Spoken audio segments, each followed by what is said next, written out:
நான் பெரும்பாலும் அப்படின்னு யார் சொன்னாங்கன்னா ஓகே அண்ணா, நான் விஜய் அவர்களை பொறுத்தவரை நான் என்னோட கமெண்ட் எப்பவுமே மாறலிங்கன்னா, அரசியலுக்கு வந்திருக்கிறாரு, வரவேற்கிறோம், மக்கள் முன்னாடி இருக்கட்டும், அவர் எல்லாம் பேசட்டும், இவிஎம் மிஷின் பதில் சொல்லும். ஆனா விஜய் அவர்கிட்ட இன்ஜின் இருக்கான்னு எனக்கு தெரியலையே. அட்லீஸ்ட் எங்ககிட்ட இன்ஜின் இருக்கு, டபுள் இன்ஜின் இருக்கு.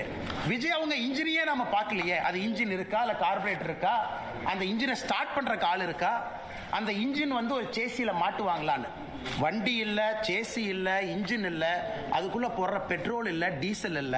ஆனா இன்னைக்கு விஜய் அவர்கள் தமிழ்நாட்டில் ஒரு அரசியல் கட்சி இன்ஜினை பத்தி பேசக்கூடாதுன்னா அது திரு விஜய் அவர்கள் இன்ஜினை பத்தி பேசக்கூடாது. ஒருவேளை 234 தொகுதியில கேண்டிடேட் போடுறாரு, ஒத்துக்கிற இன்ஜின் இருக்கு. 234 கேண்டிடேட்டும் மக்கள் ஏத்துக்கிறாங்க, அதுக்கு போடுற பெட்ரோல் இருக்கு. விஜய் வெளியே வந்து வீதி வீதியாக தெரு தெருவாக பிரச்சாரம் பண்றார், சேசி இருக்கு. மக்கள் ஓட்டு போட்டு ஒரு நல்ல சதவீதம் வர்றாரு, அந்த வண்டி ஓடுது. இன்ஜினே இல்ல, சேசி இல்ல, பெட்ரோல் இல்ல, டீசல் இல்ல. அவங்கெல்லாம் இன்னைக்கு பாரதிய ஜனதா கட்சியை பார்த்து டப்பா இன்ஜின், இந்த இன்ஜின்ங்கிறாங்க. அடுத்து திரு ஸ்டாலின் அவர்கள் சொன்னது எனக்கு டிஎம்கே எப்படின்னாங்கன்னா, ஐயா அந்த எல்லாம் ஓடி போயிட்டாங்கன்னா அந்த ஸ்கூல் ஹாஸ்டல்ல, காலேஜ் ஹாஸ்டல்ல பாத்ரூம்ல போய் சில பேர் கிறுக்குவாங்க. அந்த கறிக்கட்டை எடுத்துட்டு போய் பாத்ரூம்ல கிறுக்குவாங்க. நம்மள அந்த பப்ளிக் பாத்ரூம் போனா கறிக்கட்டையில கிறுக்குவாங்க. இன்னைக்கு அந்த மாதிரி கிறுக்கக்கூடிய கட்சியாக திமுக மாறி இருக்கு. போஸ்டர் ஒட்டுறானுங்க, ஏமா ஒட்டுறானே தெரியாது. இந்த பாத்ரூம்ல கிறுக்கிறவன் அசிங்கமா இந்த காலையில் 2 மணிக்கு போய் இந்த பொது கழிப்படத்துல முகத்தை மூடிட்டு போய் கறிக்கட்டையில் எழுதிட்டு வருவாங்க.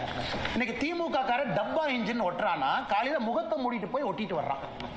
ஏன்னா உனக்கே தெரியும் நீ ஒட்டுறதே ஒரு நான்சென்ஸ். தமிழ்நாடு மக்கள் அதை ஏத்துக்க மாட்டாங்கன்னு தெரியும். அதனால இவங்க சும்மா போய் போஸ்ட் ஒட்டுட்டோம். நேத்து பார்த்தேன் சென்னையில வந்து இந்த பட்ஜெட்ல தமிழ்நாட்டுக்கு அல்வா கொடுத்துட்டாங்கன்னு. ஒரு அல்வா வாங்கி கொடுத்தது எப்படி இருந்துச்சுன்னா, டிஎம்கே ஆட்சி 5 வருஷம் முடிஞ்சு தமிழ்நாட்டு மக்களுக்கு அல்வா கொடுத்ததாகத்தான் நான் பார்த்தேன். சென்னை முழுவதுமே ஒரு கையில் ஒரு போஸ்டர் வச்சுக்கிட்டு அல்வாவை கொண்டே வீடு வீடா கொடுத்துக்கிட்டு இருந்தாங்க. அதனால முதலமைச்சர் அவர்கள் கஷ்டப்பட்டாரு, அப்படி இப்படின்னு பண்ணார். ஆனா ஒண்ணுமே கிரவுண்ட் லெவல்ல ரிஃப்ளெக்ட் ஆகல. சட்டம் ஒழுங்கு தரிகட்டு போயிருக்கு. இதெல்லாம் இன்னும் ஒரு 50-60 நாள் தானா. நீங்களும் பார்க்க போறீங்க, நாங்களும் பார்க்க போறோம். தமிழ்நாட்டில் அமைந்தது வந்து பாஜக தலைமையிலான கூட்டணி தான் அப்படின்னு சொல்லிட்டு 6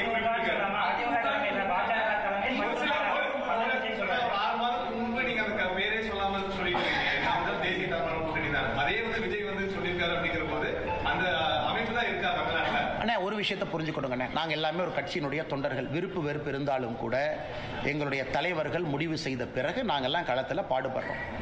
தமிழகத்தில் இருப்பது அனைத்து இந்திய அண்ணா திராவிட முன்னேற்ற கழகம் தலைமையிலான தேசிய ஜனநாயக கூட்டணி. இந்த எலெக்ஷனுக்கு போறோம். இதற்கு முந்தைய முதலமைச்சர், இன்றைய முதலமைச்சருடைய வேட்பாளராக இருக்கக்கூடிய அண்ணன் எடப்பாடி பழனிசாமி அவர்கள் தலைமையில் நாங்கள் போறோம் களத்துக்கு. இதை நம்முடைய தலைவர்கள் எல்லாம் முடிவு பண்ணிட்டாங்க. எதுக்கு பிரச்சாரம் நடந்தாச்சு, கீழே எங்க தொண்டர்கள் வீதி வீதியாக தெரு தெருவாக வேலை பார்க்கறாங்க. இன்னைக்கு விஜய் அவர்கள் எப்படின்னாங்கன்னா, நான் ஏற்கனவே சொன்னேன்னா அவரை சும்மா நான் தேவையில்லாம ஒரு குற்றம் சுமத்த விரும்பல. அரசியலுக்கு வந்திருக்கிறாங்க, பண்ணட்டும். ஆனா இன்னைக்கு பேசும் பொழுது அவருக்கு என்னன்னா, மக்கள் கைத்தட்டணும், விசில் அடிக்கணும், அவங்க வந்து ஏதாச்சும் ஆரவாரமா பேசணும். அதற்காகத்தான் விஜய் அவர்களுடைய பேச்சு இருந்ததாகத்தான் நான் பார்க்கிறேன்.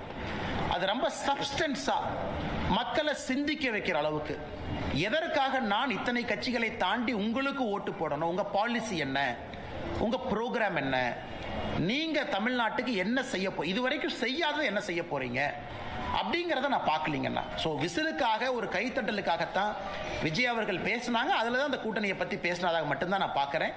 அதில் ஒரு சப்ஸ்டன்ஸும் ஒரு டெப்த்தும் தமிழ்நாட்டு மக்களை சிந்திக்கக்கூடிய விதத்தில் இருந்ததா நான் பார்க்கல. அதனால் அதை அப்படியே கடந்து நாம போயிடலாம்.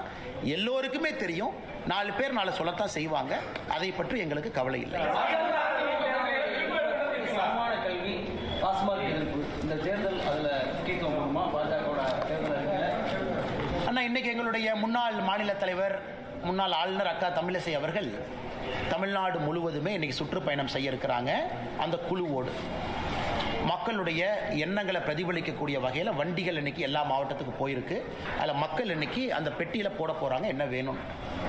நாங்கள் உறுதியாக இருக்கின்றோம், ஒரு ஆரோக்கியமான தமிழ்நாட்டை எடுத்துட்டு போகணும். அதே நேரத்தில் இன்னைக்கு அனைத்து இந்திய அண்ணா திராவிட முன்னேற்ற கழகம் அவங்க ஒரு தேர்தல் அறிக்கையை கொண்டு வர போறாங்க. பாரதிய ஜனதா கட்சியினுடைய தேர்தல் அறிக்கை. இது சம்பந்தப்பட்ட தலைவர்கள் கலந்து பேசி அதை வெளியே கொண்டு வரணும். அது என்னுடைய இலாக்கா இல்லை, என்னுடைய சப்ஜெக்ட் இல்லை. நான் இன்னைக்கு பேசுறது பட்ஜெட்டை பத்திங்கன்னா அந்த இலாக்கா அந்த சப்ஜெக்ட் பேசுறதுக்கு நயினார் அண்ணா இருக்கிறாங்க, தமிழிசை அக்கா இருக்கிறாங்க. அதனால் அவர்கள் பதில் சொல்வார்கள். இது எப்படிப்பட்ட, எனக்கு ஒரு தனிப்பட்ட முறையில் ஒரு கனவு இருக்கு.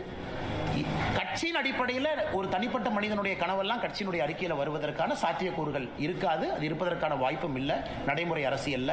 அதனால் 2026 தேர்தல் அறிக்கையை பொறுத்தவரை ஒரு கட்சி அலையன்ஸை லீட் பண்றாங்க.